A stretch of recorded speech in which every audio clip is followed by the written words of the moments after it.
Hello dear students, कैसे हैं आप सभी लोग। आप सभी लोगों का स्वागत है मेरे यूट्यूब चैनल अभिषेक तिवारी से 111 में। आज मैं आप लोगों के बीच चर्चा का विषय यह लेकर के आया हूं कि जो परीक्षा जैसे खासतौर पर पटवारी लेखपाल की परीक्षा और एसएससी जीडी जैसे एग्जाम, आने वाले समय में फॉरेस्ट गार्ड का एग्जाम, फिर साथ ही साथ में आपका कनिष्ठ सहायक जैसे एग्जाम, जो ये परीक्षाएं लगी पड़ी हैं उनसे रिलेटेड मैं अभी रीजनिंग का पार्ट आपको कुछ बताने और समझाने के लिए आ रखा हूँ। इसमें किसी चैप्टर विशेष को लेकर के मेरी चर्चा का विषय नहीं रहेगा, बल्कि मेरा उद्देश्य ये रहेगा कि हम रैंडमली कुछ इंपॉर्टेंट क्वेश्चन की थीम को या समझने का प्रयास कर लें कि कैसे हम उसे सॉल्व आउट करते हैं। कोई बेसिक सवाल आ गया तो हम उसमें ना रुकें, उसे हम पूरा कर ले जाएं। तो कहीं ना कहीं समझाने का मुख्य उद्देश्य बहुत सारे मिक्सअप सवालों को एक साथ लेकर के है। और मैं पहले आयु से संबंधित बातों को लेकर के आपसे चर्चा कर रहा हूं, फिर उसके बाद मैं आपको मैथमेटिकल ऑपरेशन से संबंधित, गणितीय तर्क शक्ति से संबंधित चीजों को लेकर के समझाता हुआ दिखाई दूंगा। और फिर साथ ही साथ में कुछ मैं सिलोजिज्म, न्याय निर्देशन वाले क्वेश्चनों को आपसे साझा करूंगा। ठीक है, तो आइए चर्चा का विषय रखते हैं रीजनिंग के पार्ट में। आयु से संबंधित बातें कर रहे हैं। आयु से संबंधित बातों के क्वेश्चन में बस एक चीज आप समझने का प्रयास करिए। जिसने ये 3-4 क्वेश्चन समझ लिए ना, समझ लीजिए 101% आयु से संबंधित पूछे गए सवालों को आप परीक्षा में बना ले जाएंगे। देखो, एज से संबंधित है, एज प्रॉब्लम, ठीक है, या एज से संबंधित चीजें। देखो होता क्या है, जो भी बात करेगा उसे आप प्रेजेंट में लेकर के करना, वर्तमान में, ठीक है, प्रेजेंट में लेकर के उसे चलेंगे वर्तमान में। और प्रेजेंट से अगर मैं पीछे जाऊंगा तो क्या आएगा, पास्ट आएगा, इसको ध्यान में रखना। और प्रेजेंट से अगर मैं आगे बढ़ता हूं तो क्या आ जाएगा, फ्यूचर आ जाएगा। ठीक है, ये इसका कंटेंट होता है। आप सब जानते हो वर्तमान काल, भूतकाल और भविष्य काल। अब एक चीज मुझे बताइए, अगर मैं आपका पास्ट से प्रेजेंट की तरफ बढ़ूंगा तो भाई सीधी सी बात है, समय क्या हो रहा है, आप बढ़ रहा है तो प्लस होगा। जो चीज बता रहा हूं उस कंटेंट को दिमाग में बैठाने का प्रयास करें कि पास्ट से प्रेजेंट की तरफ आए, समय बढ़ रहा है। प्रेजेंट से फ्यूचर में गए, समय बढ़ रहा है, ठीक है, समय बढ़ेगा। अगर मैं कहूं फ्यूचर से आप क्या कहते हैं, प्रेजेंट की तरफ जाओ, समय घट रहा है। और प्रेजेंट से आपका पास्ट की तरफ जाओ, फिर से समय घटेगा। तो एक तो ये बात आप ध्यान में रखेंगे, ठीक है। क्वेश्चन को ऐसे ही डिजाइन में बना करके तैयार करके आप लोग करने का प्रयास करेंगे। जब परीक्षा में कुछ भी नहीं दे रखा है, अगर उसने वर्तमान, भूत, भविष्य कुछ भी नहीं दे रखा है, तो हमेशा ध्यान में रखना कि वो वर्तमान पर रह करके चीजों की बातें कर रहा है, वर्तमान पर रह करके बातें कर रहा है। इस चीज को ध्यान में रखना, ठीक है। पहले क्वेश्चन से हम लोग स्टार्ट करते हैं, उसे समझते हैं। राम और श्याम की आयु का अनुपात 2:1 है। पहली लाइन को क्लियर करिए। तो पहली लाइन, राम और श्याम की आयु का अनुपात 2:1 है।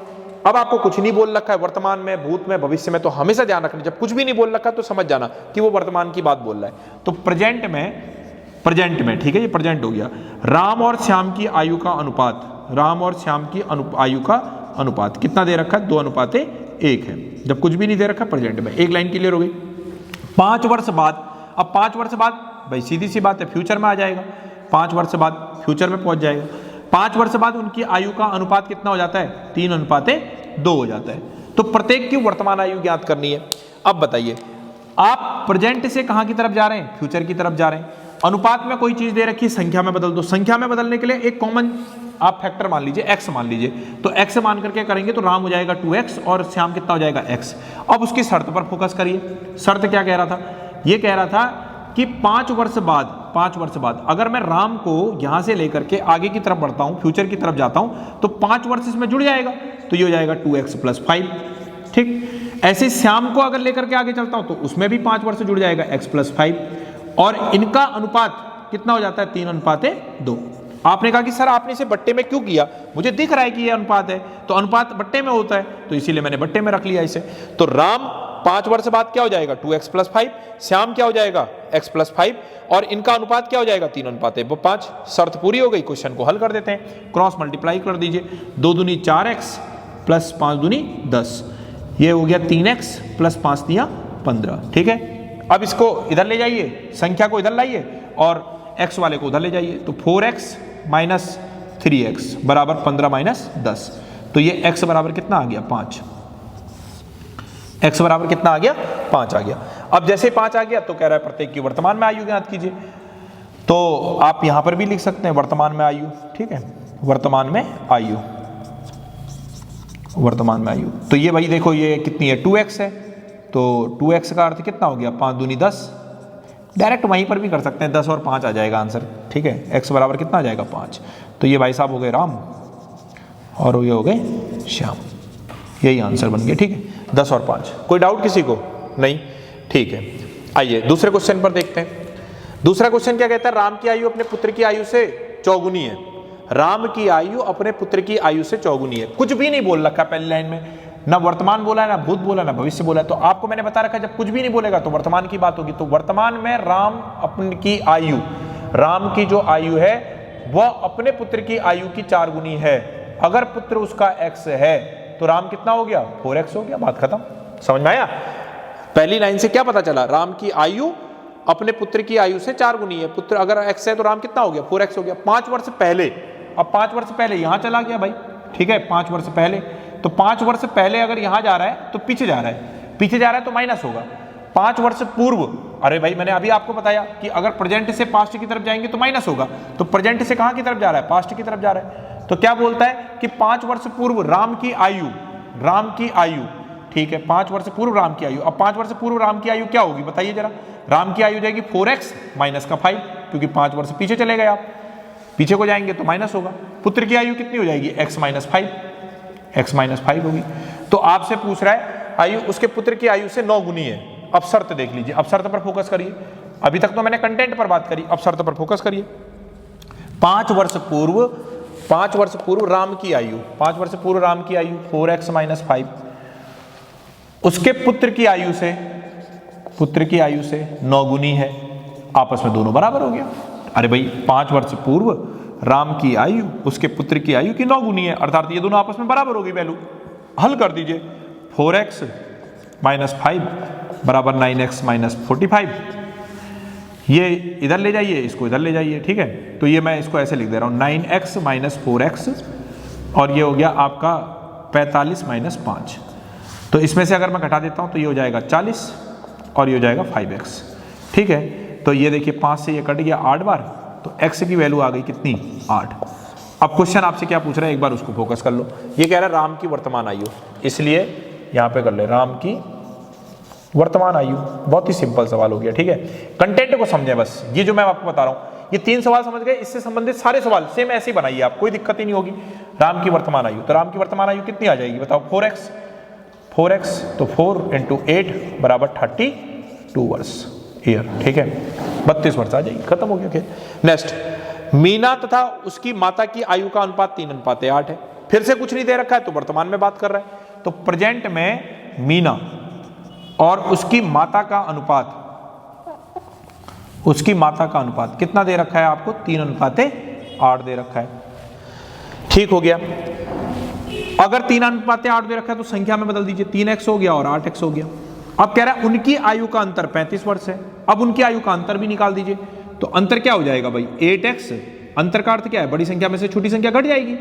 बराबर कितना दे रखा है, 35 वर्ष दे रखा है। जो दिया है आप पहले उसको मेंटेन करें, एक एक लाइन को पढ़ते हुए मेंटेन करें, सवाल आराम से बन जाएगा। तो मीना और उसकी माता की आयु का अनुपात 3:8 है, तो ये 3x हो गया, ये 8x हो गया, दोनों के बीच का अंतर हो गया 35, ठीक हो गया। 4 वर्ष बाद, अब देखो क्या कह रहा है, 4 वर्ष बाद।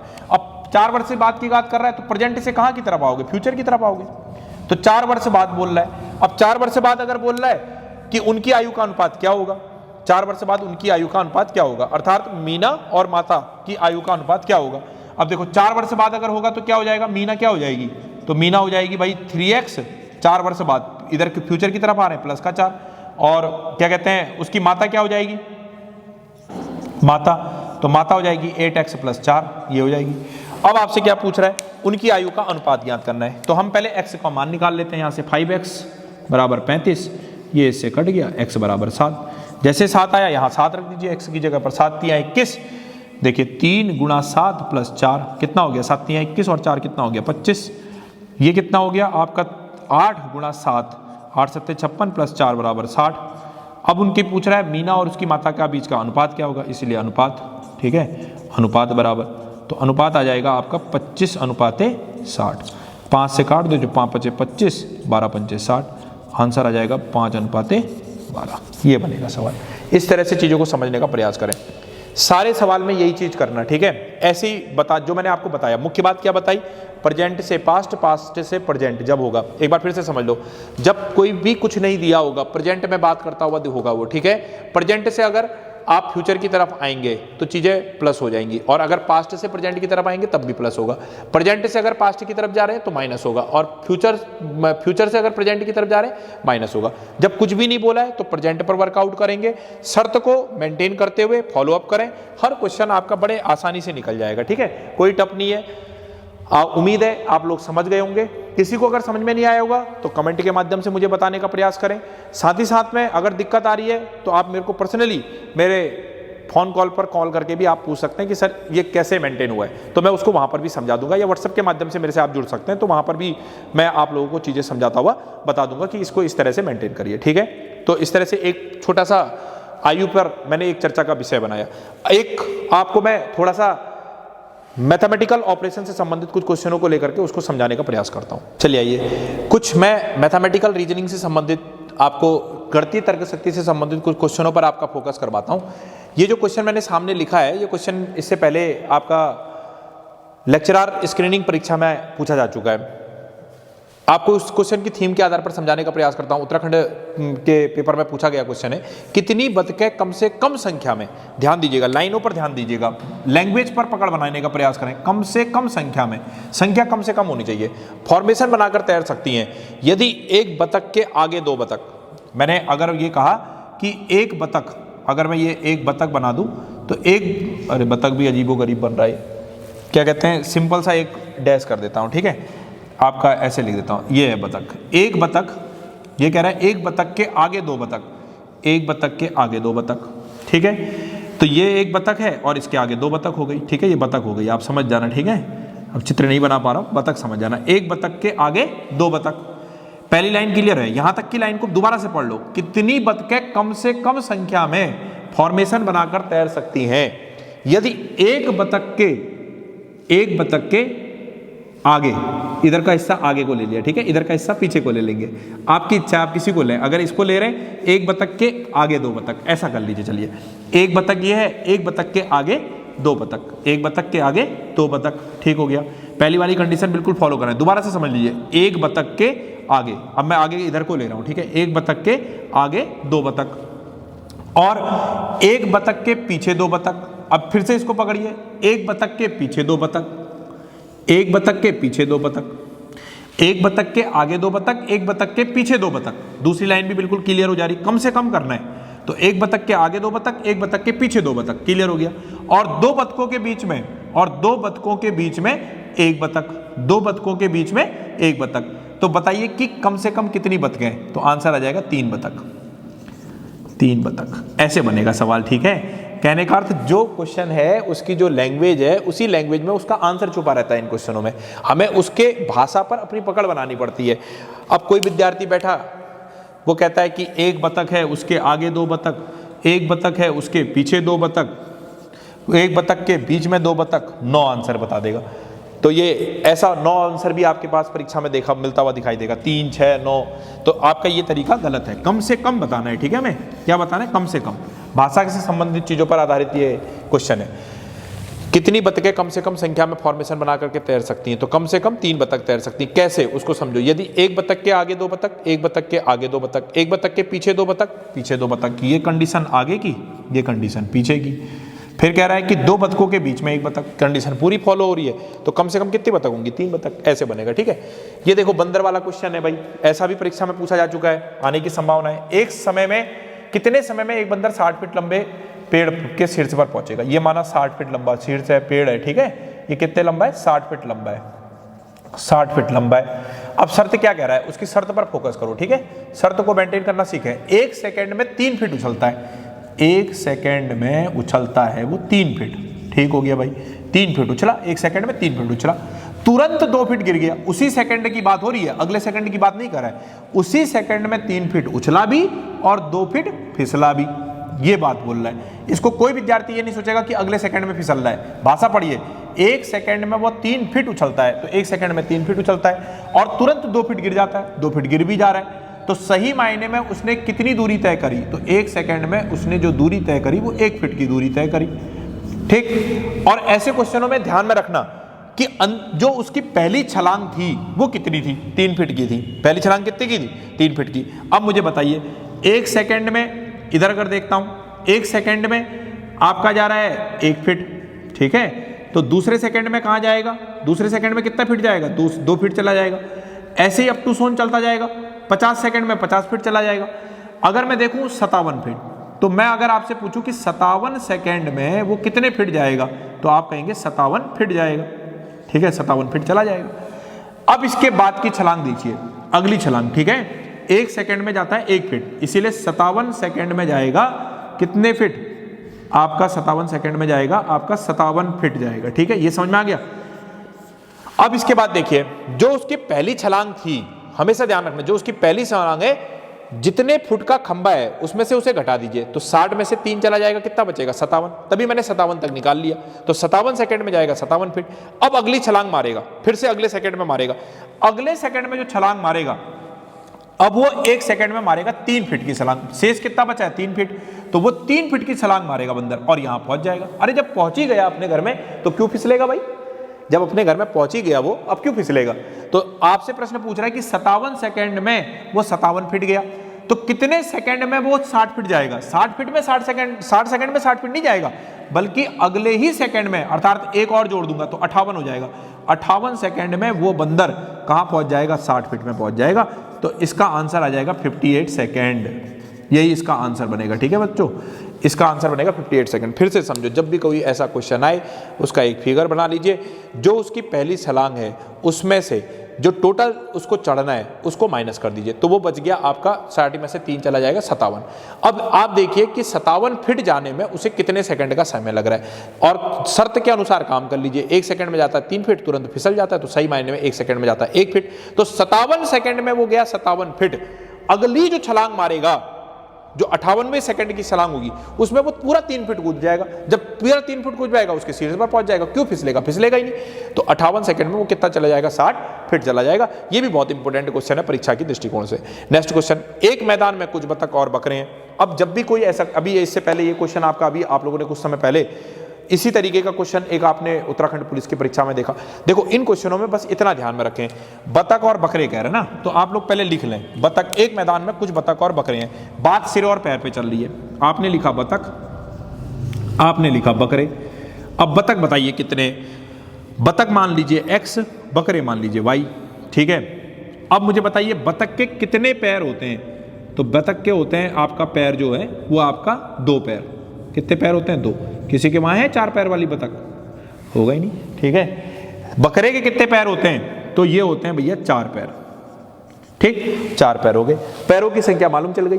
अब आप भाषा को पढ़िए, कुल मिलाकर 77 सिर। अब बताइए बतख का ऐसा थोड़ी होगा कि 2 सिर होंगे भाई, बतख का भी 1 सिर, बकरे का भी 1 सिर, तो मैं ये कह सकता हूं कि x + y बराबर आपका कितना दे रखा है 77, अर्थात बकरा, बतख, बकरा का सिर एक ही एक होता है, तो 1x + 1y बराबर 72, लिखो चाहे ना लिखो, तो 72 हो गया। और 224 पैर हैं, 224 पैर का अर्थ क्या है कि भाई बतख के कितने पैर 2, तो 2x हो जाएगा, बकरे के कितने पैर 4, तो 4y हो जाएगा, बराबर कितना दे रखा है 224। 2 समीकरण बन गए, इसको हल कर देते हैं। इसको पहले इक्वेशन नंबर 1 मान लीजिए, इसमें इक्वेशन नंबर 2 मान लीजिए, हल कर दीजिए। फर्स्ट वाले इक्वेशन में 2 से गुणा कर दीजिए, ठीक है, गुणा 2, तो 2 से गुणा करेंगे तो क्या हो जाएगा 2x + 2y बराबर आपका 2 दूनी 4, 7 दूनी 14। अब इक्वेशन ये आपका 3 बन गई, तो 2 में से 3 को इनटू कर दीजिए, 2x + 2y हल कर रहे हैं इसे, ठीक है। 2 और इस इक्वेशन को देख रहे हैं, तीसरी इक्वेशन को देख रहे हैं, 2 और 3 को, ठीक है, बराबर कितना हो गया 144। इसको हटा दीजिए, कन्फ्यूजन ना हो जाए, तो ये 2 यहाँ लिख लीजिए, तो ये हल कर दिया। अब इसको माइनस कर दीजिए, माइनस माइनस माइनस, ये इससे कट गया, ये इससे कट गया, 2y बच गया। अब इसमें से इसको घटा देंगे, 0 हो गया, यहाँ हो गया आपका 12, 12 में से 4 चला जाएगा, कितना आ जाएगा 8, ये इससे कट गया, तो y की वैल्यू कितनी आ गई 40, y की वैल्यू कितनी आ गई 40। तो बतख की संख्या पूछ रखी है, तो बतख की संख्या तो आई नहीं हमारे पास, बकरी की संख्या आ गई है तो 40, तो बतख की संख्या कितनी होगी, तो इसका मान आप किसी भी समीकरण में रख दीजिए, ऊपर वाले समीकरण में रख दीजिए, इक्वेशन 1 में, तो इसका मान इक्वेशन 1 में रख देता हूँ, तो x + y बराबर 72 दे रखा है, ठीक है, मैं फिर से लिख दे रहा हूँ जिससे कन्फ्यूजन ना हो। तो यहाँ पर हमने इसका मान y का मान रखने पर, ठीक है, मान रख दिया, तो ये x + 40 बराबर 72, डायरेक्ट कर सकते हैं, बोलने की जरूरत भी नहीं है, फिर भी मैं समझा दे रहा हूँ जिससे हर विद्यार्थी की समझ में आ जाए। तो 12 ये हो गया 2, और 7 में से 4 चला जाएगा 3, तो बतख की संख्या कितनी आ जाएगी? 32। आपसे पूछा बतख की संख्या कितनी होगी? 32। तो ऐसे ये सवाल बनेंगे। तो एक बार समझा ही दिया, कोई विशेष नहीं, ठीक है, समझने का प्रयास करें। अच्छा सवाल है, परीक्षा में आए तो छूटना नहीं चाहिए, आप कर ले जाएं, एक समझ विकसित करें इन सवालों में। चलिए आइए, मैथमेटिकल ऑपरेशन से संबंधित कुछ और क्वेश्चन, उनके बारे में मैं आपको एक पकड़ बनाता हूं। मेरा आप लोगों से यही कहना है कि भाई इन क्वेश्चनों को समझने के लिए आपकी लैंग्वेज पे पकड़ होनी चाहिए। अगर ये लैंग्वेज पर अगर आपकी पकड़ है तो ये क्वेश्चन बड़े आसानी से आप समझ जाएंगे, और अगर लैंग्वेज पर पकड़ नहीं बना पाएंगे तो आपको मैं कितने भी समझा दूं, आपकी इनकी पकड़ नहीं बन पाएगी। लैंग्वेज पे पकड़ कैसे बनाएं? तो इसको बारीकी से समझने का भाग अपने दिमाग में विकसित करें और समझे कि वो क्वेश्चन क्या बोल रहा है। तो लैंग्वेज पर एक विशेष पकड़ आपकी होनी चाहिए। 1 से 50 के बीच में 5 से भाग होने वाली सभी संख्याओं के बीच में, अब देखो कभी भी बीच का बोल देता है ना, तो ध्यान दीजिएगा, 1 से 50 बोल रखा है, के बीच बोल रखा है, जब भी के बीच में अगर शामिल होगा तो ना 50 होगा ना 1 होगा, इसके बीच में शामिल होगा। 5 से भाग देने वाली इसकी शर्त है, पहली शर्त क्या जा रही है इसकी, फर्स्ट शर्त जा रही है 5 से भाग देने वाला, 5 से जिसमें डिवाइडेशन चले जाए, 5 से भाग चला जाए, ठीक है, 5 से भाग चला जाए, ये पहली शर्त जा रही है। तो कौन कौन सी संख्या हो जाएगी, निकालिए जरा। 5 हो जाएगी, 10 हो जाएगी, 15 हो जाएगी, 20 हो जाएगी, 25 हो जाएगी, आपका 30 हो जाएगी, 35 हो जाएगी, आपका 40 हो जाएगी, और आपका 45 हो जाएगी। यही हो जाएगी 5, 10, 15, 20, 25, 30, 35 और 40 और 45 हो जाएगी। अब कह रहा है दूसरी शर्त, और जिनमें एक दूसरी शर्त दे रखा है, जिनमें एक अंक 5 आता हो। अब मुझे बताइए जिनमें एक अंक 5 आता हो उसकी तलाश में निकलना है। एक अंक, चाहे वो आगे हो चाहे वो पीछे हो, एक अंक 5 आता हो, एक अंक 5 आता हो, उसकी तलाश में निकलिए। सारी तो आ गई, अब बचा क्या लास्ट में, एक 50। अब 50 को भी शामिल किया, पहली शर्त से 50 शामिल नहीं हुआ था, दूसरी वाली शर्त से 50 शामिल हो रहा है, इसको ध्यान दीजिएगा। अगर क्वेश्चन खाली यही बोलता कि 5 से भाग होने वाली सभी संख्याएं हटा दी जाएं तो कितनी संख्याएं शेष रहेंगी, तो आंसर दूसरा बनता। लेकिन इसमें 2 शर्तें एक साथ मेंशन कर रही हैं, बच्चे को यहीं पर कंफ्यूजन हो जाता है। जिनमें एक अंक 5 आता है तो ऐसी कंडीशन में 50 का 5 भी एक अंक के साथ है, उसको शामिल करेंगे। अब हटा दी जाए तो 50 में से आप उन संख्याओं को हटाओ, 1, 2, 3, 4, 5, 6, 7, 8, 9, 10, तो 10 हट गया, बची कितनी संख्या है, 40। यही इसका आंसर हो गया। ऐसे सवाल बनेगा, ठीक है। एक पुस्तकालय में 300 पृष्ठ हैं, एक पुस्तक में 300 पृष्ठ हैं, 300 पन्ने, और प्रत्येक पन्ने पर 10-10 शब्द लिखे हैं। ये भी बात समझ में आ गई, 10-10 शब्द लिखे हैं, प्रत्येक पृष्ठ पर 10-10 शब्दों की 20 पंक्तियां लिखी गई हैं। तो 20 पंक्तियां 10-10 शब्दों का अर्थ, यहां पर ऐसा नहीं 10-10 का अर्थ 20 नहीं है, बल्कि एक बार में 10, फिर दूसरे में 10, फिर तीसरे में 10, 10-10 के रूप में लिखी गई है। बताइए कि पुस्तक में कुल कितने पृष्ठ हैं, डायरेक्ट निकाल लेंगे। 300 पृष्ठ गुणा 20 पंक्तियां 10 शब्द, गुणा कर देंगे, 3 दूनी 6, 1, 2, 3, 4 जीरो लगा देंगे, 1, 2, 3, 4, इसका आंसर आ जाएगा 60,000। ऐसे बनेगा, ठीक है। मैंने क्या कहा, भाषा के सवाल है, भाषा पे पकड़ बनानी है। जैसे पहले भी मैंने एक बार समझा रखा है, जैसे हम गांव घर जाते हैं तो पुराने आदमी पूछते रहते हैं, एक साड़ी 1 घंटे में सूखती है, तो बताओ 10 साड़ियाँ कितने घंटे में सूखेंगी। अब बच्चा तुरंत दिमाग नहीं लगाएगा, 10 घंटे बोल देता है शहर का बच्चा, तो वो फिर उसके बाद हंसी बन जाती है उसकी। तो ये बुद्धिमत्ता के सवाल हैं, मतलब कि चट आपका दिमाग कितना कंसंट्रेट के साथ प्रश्न को समझने की सामर्थ्य रखता है, उसके आधार पर बनने वाले सवाल हैं। 1 घंटे में 1 साड़ी सूख रही, तो भाई 10 साड़ियाँ भी कितने घंटे में सूखेंगी, 1 ही घंटे में सूखेंगी। एक डाल पर अगर 15 पक्षी बैठे पड़े, मैंने बंदूक की गोली चलाई, उससे बताइए कितने पक्षी मर जाएंगे, ठीक है। या मैं कहूँ कि एक डाल में क्या कहते हैं पक्षी बैठे पड़े, गोली चलाई गई, तो बताओ अब डाल पर कितने पक्षी बचे। अब सीधी सी बात है, बंदूक की गोली की आवाज़ सुनते ही सारे पक्षी उड़ जाएंगे, एक भी पक्षी नहीं बचेगा। तो ये भाषा की बुद्धिमत्ता पर डिपेंड सवाल है। तो ये तो बेसिक बात हो गई, लेकिन अगर देखा जाए तो मैथमेटिकल ऑपरेशन के अंतर्गत ऐसे क्वेश्चन आपके बनते हुए दिखते हैं। कभी आप पूछ लेते हो अरे औसत का सवाल आ गया, कभी आप बोलते हो कि सर क्या कहते हैं रेलगाड़ी और उसका सवाल पूछ लिया गया। अरे भाई सीधी सी बात है, ये सारा पार्ट बेसिक पार्ट कहलाता है, इसी को हम मैथमेटिकल ऑपरेशन बोलते हैं। सब शामिल हो जाता है, मैथ के परसेंटेज से लेकर के औसत से लेकर के रेलगाड़ी, आपका औसत रेलगाड़ी हो गया, इसके साथ साथ क्या कहते हैं समय चाल दूरी के सवाल हो गए, सब शामिल हो जाएंगे, ठीक है। उसी को हम बोलते हैं मैथमेटिकल ऑपरेशन। जैसे ये है, देखो एक क्लब में 19 हॉकी खिलाड़ी है, टोटल कितने खिलाड़ी है, 19 है, टोटल है आपका 19। अब उसमें कुछ शर्तें दे रहा है, ये कह रहा है कि विशेष दिन, कोई खास दिन है जिसमें 14 खिलाड़ी निर्धारित हॉकी शर्ट पहन के आते हैं। तो निर्धारित जो निर्धारित हॉकी शर्ट, जो जिस हॉकी का कोई शर्ट बना होगा उसको पहन के आते हैं, कितने लोग, 14 खिलाड़ी। उनमें से कोई भी बिना हॉकी का पैंट अथवा शर्ट के नहीं था, उनमें से कोई भी बिना हॉकी और पैंट के शर्ट का नहीं था। ठीक हो गया। 11 खिलाड़ी निर्धारित हॉकी पैंट पहन के आते हैं और 11 खिलाड़ी जो हैं वो निर्धारित हॉकी पैंट पहन के आते हैं। तो ये कहना चाह रहा है कि कुछ ना कुछ पहनते जरूर हैं, या तो हॉकी का शर्ट ही पहने या तो हॉकी का पैंट ही पहने। तो कितने खिलाड़ी पूरी वर्दी में थे, ऐसा पूछना चाह रहा है। इतने ऐसे कौन से खिलाड़ी थे जिनने शर्ट और पैंट दोनों पहनी थी? खाली शर्ट वाले 14, खाली पैंट वाले 11। कितने ऐसे हैं जिनने दोनों पहनी थी? तो आप इसका टोटल कर दीजिए। 14 और 11 का टोटल कितना हो गया? 4, 1, 5 और 2 25, 19 घटा दो। 25 में से 19 घटा दीजिए। 25 में से 19 जाएगा 6 बच जाएगा। इसको एक बार फिगर से भी पहन लो, समझ लो। एक ये बन गया, एक ये बन गया। कॉमन कितने जिनने दोनों पहन रखा है? ये आप मान लीजिए शर्ट वाले हैं, हॉकी शर्ट वाले हैं, और ये हॉकी पैंट वाले हैं। ठीक है, समझ गए? ये पैंट हॉकी वाले हैं, हॉकी पैंट और हॉकी शर्ट वाले हैं। अब भाई देखो ये कॉमन कितना आ रहा है? 6, तो 6 यहाँ भर दो। अब हॉकी शर्ट वालों की संख्या वैसे कितनी है? 14। तो 14 में से अगर 6 चला जाएगा तो कितने बचेंगे? केवल बच जाएंगे आपका 6 और 8। 8 और 6 14 हो गया। ठीक है, 8, 9, 10 और 4 14, 8 यहाँ जाएगा। हॉकी पैंट वालों की संख्या कितनी है? 11 मेंटेन करो। 6 यहाँ चला गया तो 5 यहाँ जाएगा। तो आप बताइए दोनों ने, जिनने सब दोनों पहन रखा है पैंट और पूरी वर्दी में, तो ये पूरी वर्दी वाले आ गए। कितने आ गए? 6।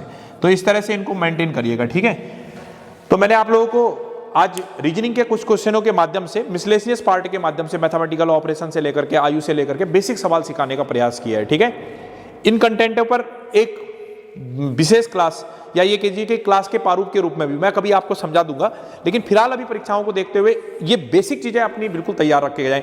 ऐसा ना हो कि छोटी छोटी बातों पर आपसे मिस्टेक हो जाए और ये बेसिक सवाल भी आपसे परीक्षाओं में छूट जाएं।